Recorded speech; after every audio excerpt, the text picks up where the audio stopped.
శ్రీమాత్రే నమః. జయ గురు దత్తాత్రేయ నమః.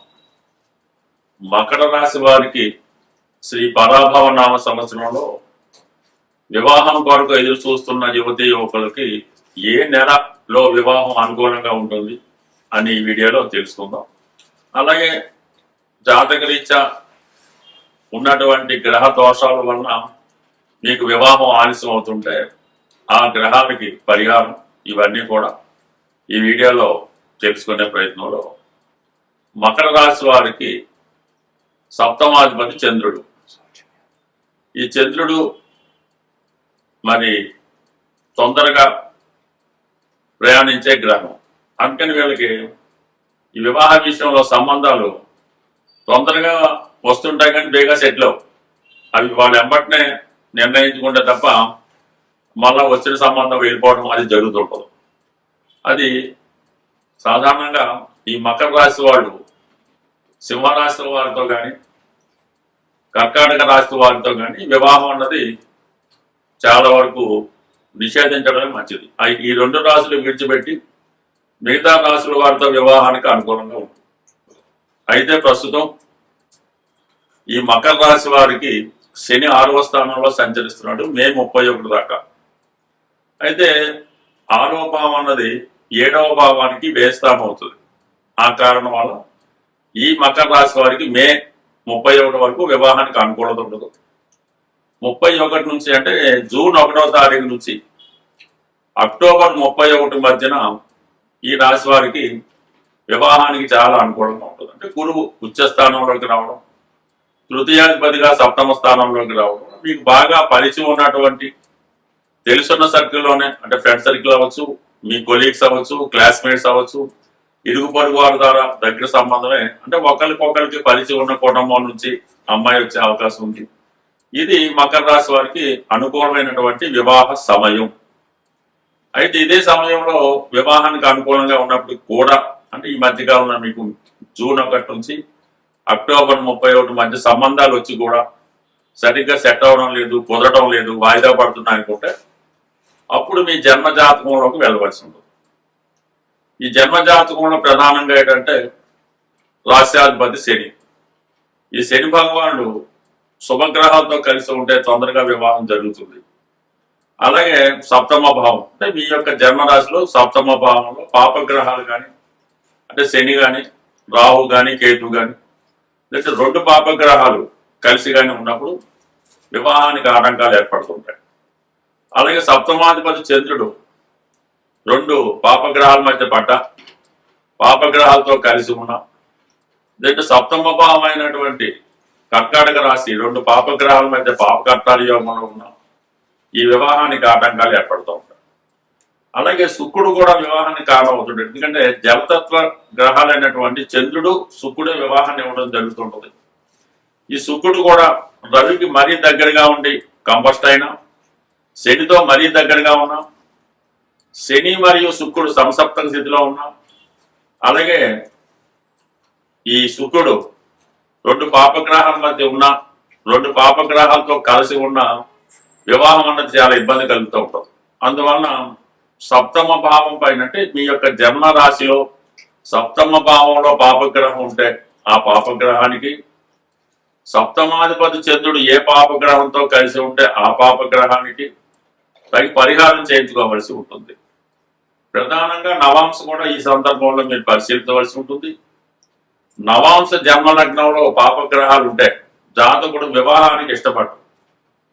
అలాగే సప్తమ స్థానంలో పాపగ్రహాలు ఉంటే నవాంశ సప్తగ్రహంలో పాపగ్రహాలు ఉంటే వివాహం కొరకు ఎవరు పెద్దగా శ్రద్ధ తీసుకోరన్నమాట, ఎవరు పెద్దగా ప్రయత్నం చేయరు. అదే అవుతుంది అనేటువంటి ఎదురు చూస్తూ ఉంటారు. ఆ కారణం వల్ల కూడా వివాహం ఆలస్యం అవుతూ ఉంటుంది. సో ఇవన్నీ పరిశీలించి ఆ పరిహారాలు చేసుకోవాల్సింది. బట్ ఏదైనా ముఖ్యంగా ఈ మకర రాశి వారు ఆలస్య వివాహానికి చంద్రగ్రహానికి పరిహారం చేసుకోవాలి. అంటే చంద్రుడు సోమవారం రోజు శివాలయంలో శివుడికి అభిషేకం చేయించుకోవడం, పార్వతీ అమ్మవారికి కుంకుమార్చన చేయించుకోవడం, గౌరీ అష్టోత్తర పారాయణ చేయవలసి ఉంటుంది.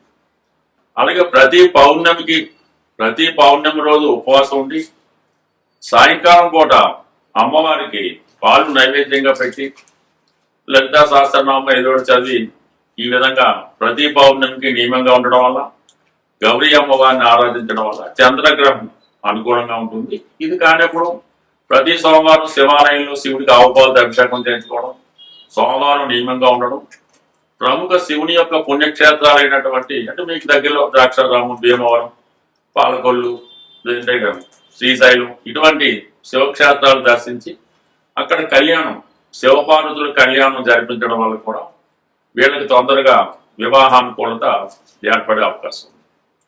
దాని తర్వాత ప్రధానంగా దశ, ప్రస్తుతం జరుగుతున్నటువంటి దశ అంతర్దశ వివాహానికి అనుకూలిస్తుందా? ఒకేలా అనుకూలించకపోతే మనం ఆ దశ అంతర్దశానాథులకి పరిహారం చేయించుకోవాల్సి ఉంటుంది. మరి ప్రధానంగా మకర రాశి వారికి ఏ దశలో వివాహం జరుగుద్ది అని పరిశీలిస్తే అందులో ఉన్నటువంటి నక్షత్రాలు ఉత్తర, హస్త, చిత్త. ఈ ఉత్తర నక్షత్రం వాళ్ళకి చంద్ర పూజ అయిపోయాక రాహు దశలో వివాహానికి అనుకూలుతుంటుంది. అలాగే శ్రవణ నక్షత్రం వాళ్ళకి రాహు లేదా గురు దశలో వివాహం జరుగుతుంది. అలాగే ధనిష్ట నక్షత్రం వాళ్ళకి ఇంచుమించుగా గురు దశలోనే వివాహానికి అనుకూలత ఏర్పడుతుంటుంది.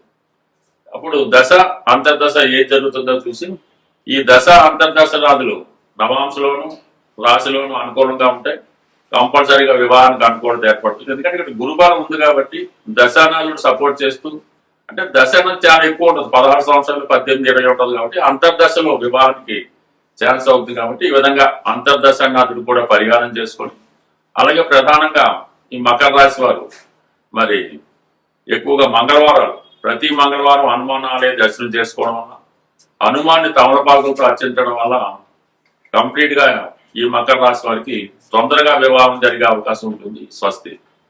శ్రీమాత్రే నమః. జయ గురు దత్తాత్రేయ నమః. ఈ వీడియోలో మనం ధనుస్సు రాశి వారికి శ్రీ పరాభవ నామ సంవత్సరంలో తొందరగా వివాహం జరగాలంటే ఏ సమయం అనుకూలిస్తుంది, ఏ గ్రహాలని పరిహారం చేసుకుంటే వివాహపరంగా ఉన్నటువంటి సమస్యలు పరిష్కారం అవుతాయన్నది ఈ వీడియోలో పరిశీలిద్దాం. ఒక జాతకుడికి ధనుసు రాశి వారికి అనుకుంటాం తొందరగా వివాహం జరగాలంటే సాధారణంగా గోచారీత్యా గురువు యొక్క స్థితి అనుకూలంగా ఉండాలి. ప్రస్తుతం గురువు ఈ రాశి వారికి 7వ స్థానంలో సంచరిస్తున్నాడు. అంటే మనకి ధనుసు రాశి, ధనుసు లగ్నం వారికి మే 31 లోపు వివాహానికి చాలా అనుకూలంగా ఉంటుంది. అది దాటితే మళ్ళా అక్టోబర్ 31 నుంచి జనవరి 24 మధ్యన ఆ సమయం కూడా జాతకుడికి అనుకూలించే అవకాశం ఉంటుంది. ప్రధానంగా మరి ప్రస్తుతం జరుగుతున్నటువంటి దశ కూడా గమనించవలసి ఉంటుంది. దశానాథుడు బలంగా లేకపోయినా పాపగ్రహాలతో కలిసిన వివాహం అన్నది జరగడం కష్టం అవుతుంది. అందుకని ప్రస్తుతం ధనుసు రాశి వారి గురుబలం ఎలా ఉంది, మరి దశ ఏ విధంగా ఉందని పరిశీలించవలసి ఉంటుంది. మరి ప్రస్తుతం ఈ ధనుసు రాశి వారికి మూల, పూర్వాషాఢ, ఉత్తరాషాఢ.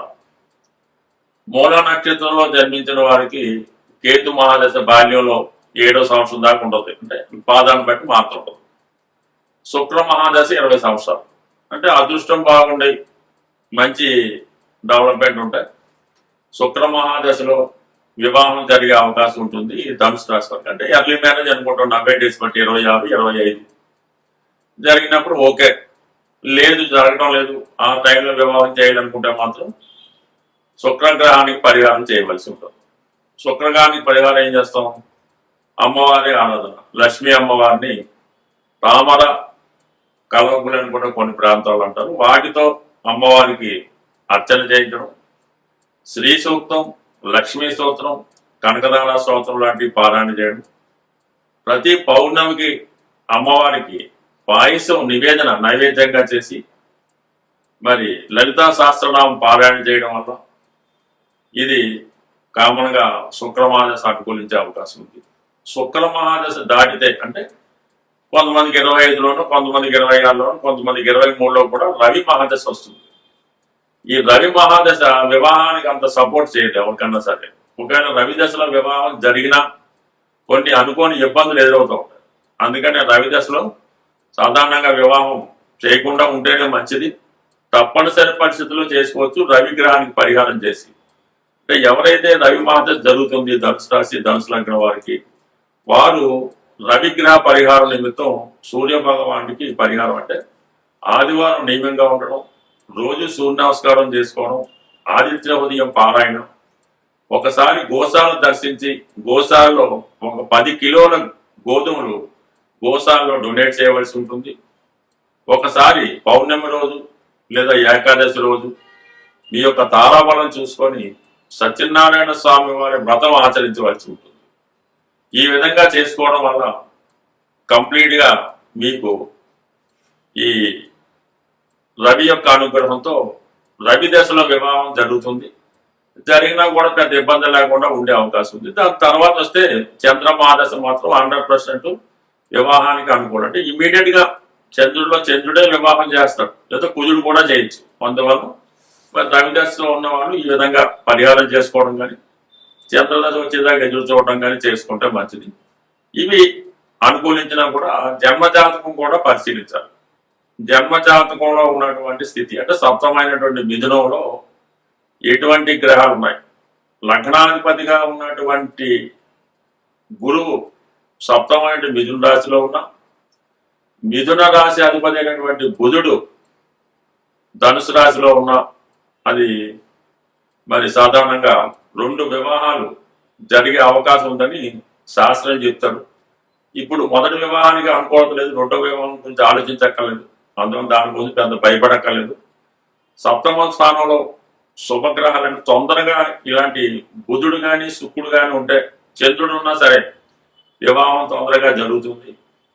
శని రాహు కేతువు ఈవెన్ గురువు ఉన్న కొన్ని సందర్భాల్లో ఆలస్య వివాహం చేస్తూ ఉంటాడు. కాబట్టి అదే సప్తమ భావంలో ఉన్నటువంటి గురువు పైన ఏదైనా ఒక పాపగ్రహ దృష్టి ఉందా, లేదంటే సప్తమ భావం 2 పాపగ్రహాల మధ్య పడి ఉందా, లేదంటే గురువు 2 పాపగ్రహాల మధ్య పడి ఉన్నాడా, లేదంటే బుధుడు 2 పాపగ్రహాల మధ్య పడి ఉన్నాడు, అనేక విధాలుగా ఇది చెప్తాడు. ప్రధానంగా శుక్రుడు శనితో కలిసి ఎంత దగ్గరగా ఉన్నా అంత లేట్ అవుతుంది. రాహువుతో కలిస్తే వివాహం స్ట్రగుల్ పడతా ఉంటాం. రవి శుక్రుడు కలిసి కంబస్ట్ అయినా వివాహం ఆలస్యం అవుతూ ఉంటుంది. ఇవన్నీ జాతక చక్రంలో ఉన్న పరిశీలించి ఏ గ్రహం వల్ల వివాహం ఆలస్యం అవుతుందో తెలుసుకొని ఆ గ్రహానికి పరిహారం చేసుకుంటే తొందరగా వివాహం జరుగుతుంది. బట్ ఏదైనా ధనుసు రాశి వారికి వివాహం ద్వారా ఒక మంచి చలాకి అందమైనటువంటి తెలివైనటువంటి భార్య రావడం జరుగుతుంది. వివాహం తర్వాత జాతకుడు జీవితంలో చాలా అభివృద్ధి చెందడం జరుగుతూ ఉంటుంది. స్వస్తి.